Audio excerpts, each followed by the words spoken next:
को सलाम, नमस्ते, आदाब, बहुत बहुत वेलकम, स्वागत और खैर मकदम सभी हाजरीन का। तो मेहरबान कदरदान, आप जानते हैं कि हम हैं कौन? जी हाँ दोस्तों, हम हैं मुल्क दर मुल्क मुख्तलिफ नजारे देखने के लिए निकले हुए बंजारे। अरे गिला शिकवा छोड़ो और किस्सा बताओ। कहानी नहीं, तमाशा नहीं, हकीकत बताओ। ठहरो साथियों, ठहरो। सुना नहीं आपने? ये लोग ऐसे ही हैं, कुछ देखे और सुने बगैर ही दरमियान में दखल दे देते हैं। अभी नहीं, ये लोग पहले भी ऐसे ही थे, किसी का भी ख्याल किए बगैर किसी के भी सामने कह देते हैं।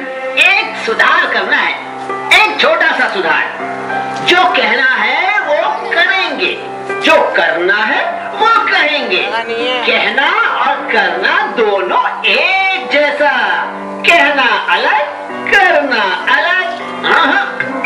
हम जिस काम के लिए आए हैं वो कहो, जिस रास्ते से आए हैं वो बताओ, हमने जिन नजारों को देखा है वो बताओ, सुनी हुई बातें बताओ, मगज और छिलके को अलग करके बताओ, सच और झूठ को साफ करके बताओ।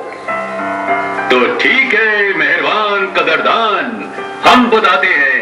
हम लोग हिंदुस्तान की सैर करने निकले हैं, यूं कहिए कि पूरे हिंदुस्तान की सैर। सफर शुरू हुए 64 साल बीत गए।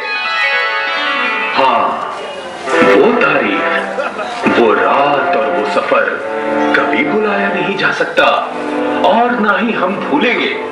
तो फिर मेहरबान कदरदान तफसील से सुनिए। 15 अगस्त 1947 की सुबह आजादी की रोशन किरणों के साथ शुरू हुई। सालों साल की लंबी बाहरी गुलामी से आजादी पाने की खुशी और मस्ती के दिन थे वो।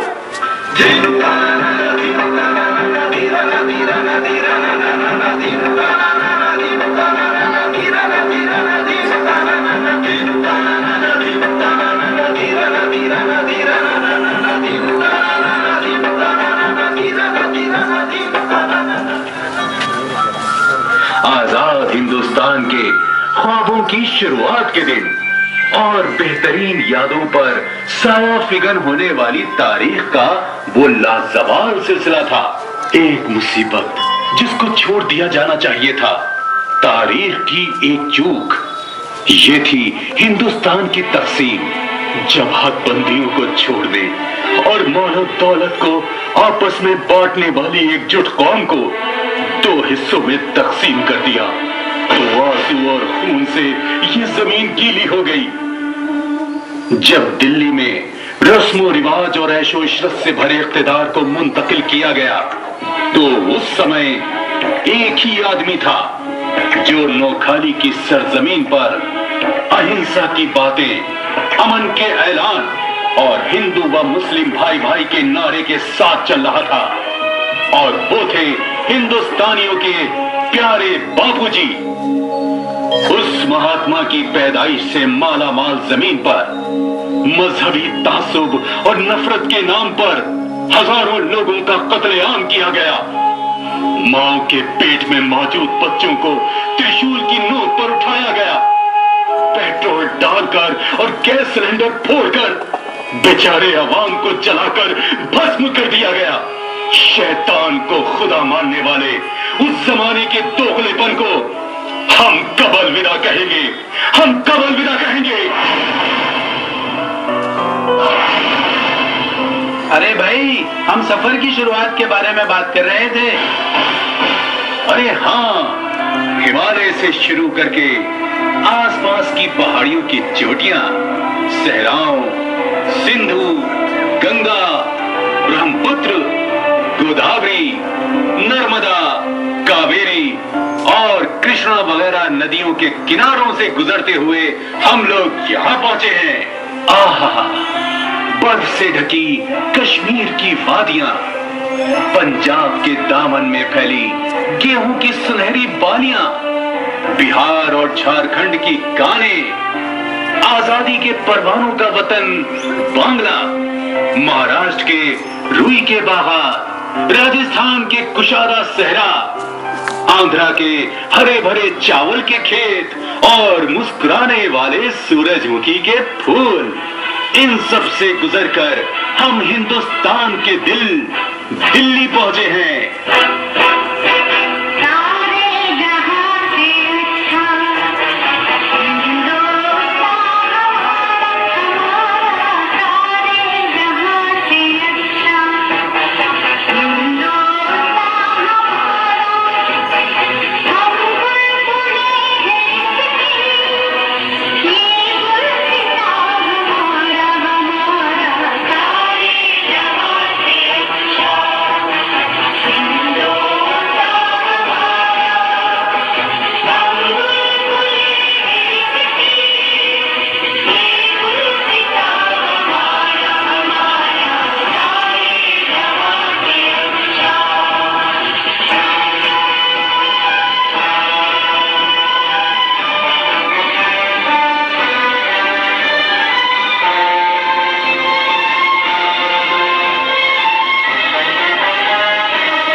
सफर में हमने क्या क्या देखा है, ताकि इनके अंदर इससे जोश और वलवला पैदा हो। ताजमहल, कुतुब मीनार, लाल किला और जामा मस्जिद, मुगल सल्तनत के हैरान करने वाले नजारे, हरिद्वार, काशी, मथुरा, सोमनाथ वगैरह सदियों पुराने मुस्लिम हुक्मरानों के मजहबी रवादारी के नमूनों के तौर पर जगमगाने वाले मंदिर हैं। वक्रतुंड महाकाय कोटि सूर्य समप्रभा निर्विघ्नं कुरु मे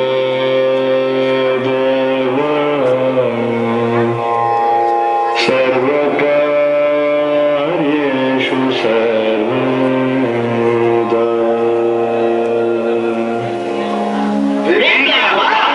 बताओ, ये लोग सुनना चाहते हैं। हाँ हाँ, क्यों नहीं। इस मुल्क पर कब्जा करने के लिए आए हुए फिरंगियों और अंग्रेजों से लड़ने वाले दिलेर और बहादुर शहीदों के मकबरों को हमने देखा। प्लासी के सिराजुद्दौला, झांसी की रानी,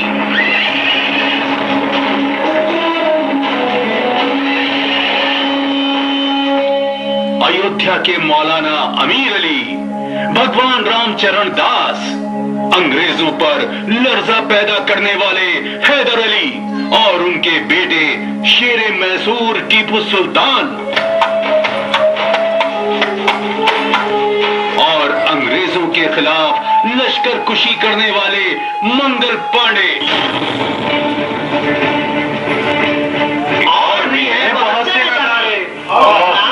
और खूनी नजारों के बारे में क्यों खामोश है? 450 साल तक इबादत की जाने वाली बाबरी मस्जिद के टूटे हुए गुंबदों को हमने देखा।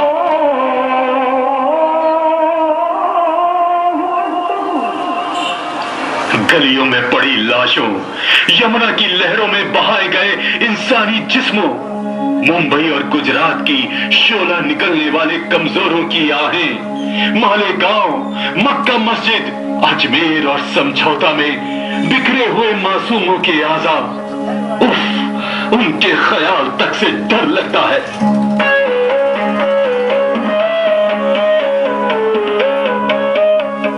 रोशन हिंदुस्तान के बारे में तारीफें सुनकर हम थक चुके हैं।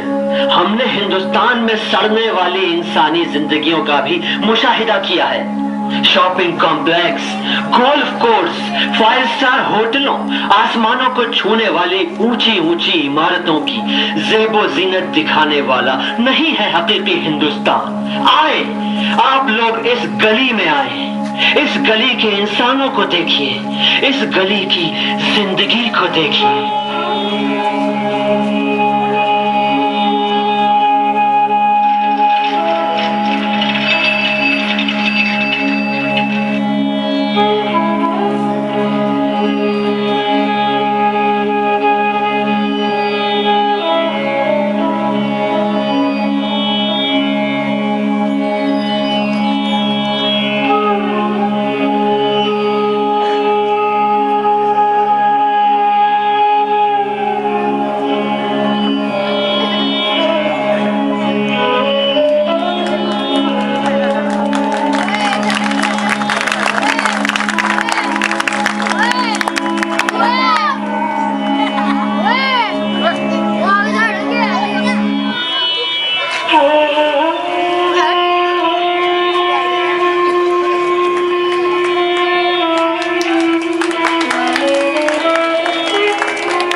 की हैसियत न रखने वाले 42 करोड़ फकीरों का मुल्क, दलित होने की वजह से तफरीक और इम्तियाज का शिकार करोड़ों का मुल्क, जलाकर भस्म कर दिए गए दलितों के घर, इज्जत लुटी हुई औरतें, भ्रष्ट नेताओं के जरिए बाहरी कंपनियों को जमीन देते वक्त उसके खिलाफ एहतजाज करने वाले आदिवासियों को मारने वाली ये हुकूमत।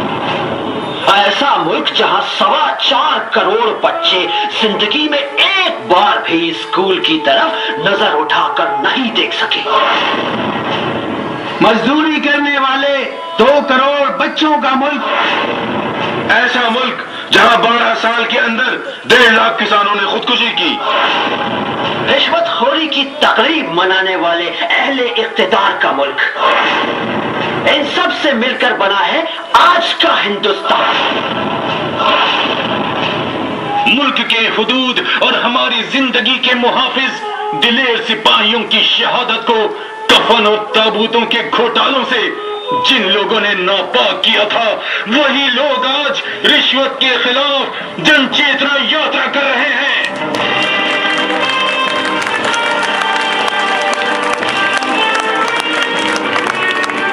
मुस्लिम नौजवानों को दहशतगर्दी के नाम से फर्जी मुठभेड़ों में कत्ल करने और मासूमों को जेल में डालने वाली हुकूमत, बोफोर्स, 2G स्पेक्ट्रम, आदर्श सोसाइटी, कॉमनवेल्थ और कर्नाटक के जमीन माफिया, सबने मिलकर मुल्क के कई करोड़ लूट लिए। उस वक्त रिश्वत के खिलाफ उंगली तक न हिलाने वाले गांधी के नए अवतार बनकर रिश्वत के खिलाफ मैदान में उतरते हैं।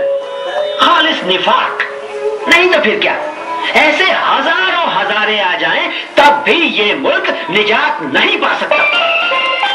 अरे 1947 में गोरे अगरचे की मुल्क को छोड़कर चले गए, इसके बदले में आज नए गोरे हिंदुस्तान पर हुकूमत कर रहे हैं।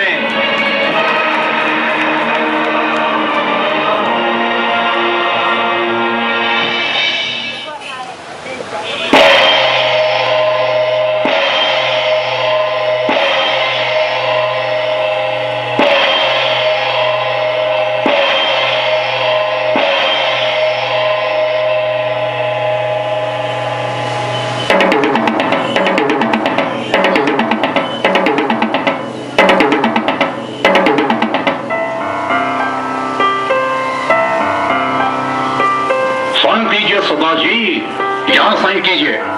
यह परमाणु समझौता इस सदी में 2 मुल्कों के दरमियान दोस्ताना ताल्लुकात को बढ़ाने वाला दस्तावेज है। जी मालिक, और कहाँ साइन करना है?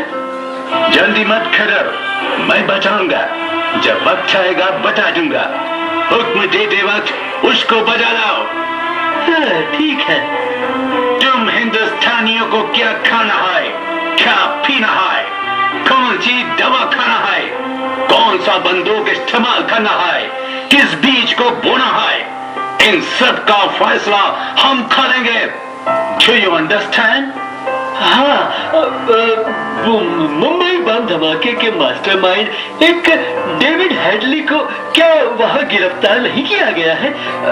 उसको क्या यहाँ भेज देंगे? नहीं। नहीं, बस मैंने तो सिर्फ पूछा था। तो मेहरबान कदरदान, देख लिया आपने, यही है हमारे हुक्मरानों की अमेरिका की गुलामी। तो क्या इसका मतलब हमारा मुल्क महफूज नहीं होगा, हमें आजादी नहीं मिलेगी?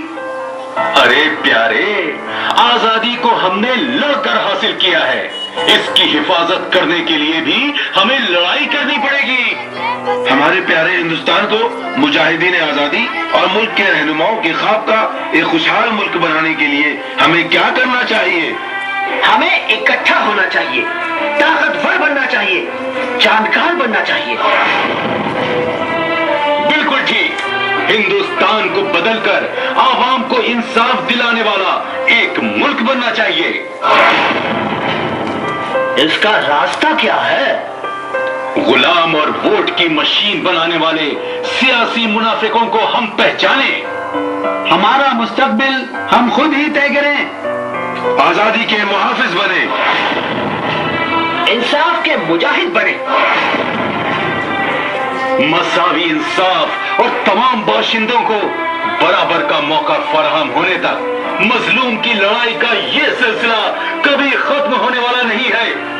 दलित, पिछड़े तबकात, दीगर अक़लियतें और मुसलमानों को जब तक नजरअंदाज किया जाएगा, इंसाफ की ये लड़ाई जारी रहेगी, जारी रहेगी।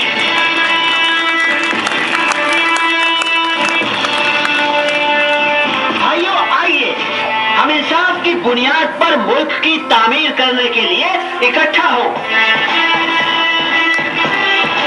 मणिपुर का पहाड़ी सिलसिला, कर्नाटक के समुद्री साहिलों, केरल की हरी भरी जमीन, बिहार, उत्तर प्रदेश, राजस्थान और बंगाल की फैली हुई जमीन में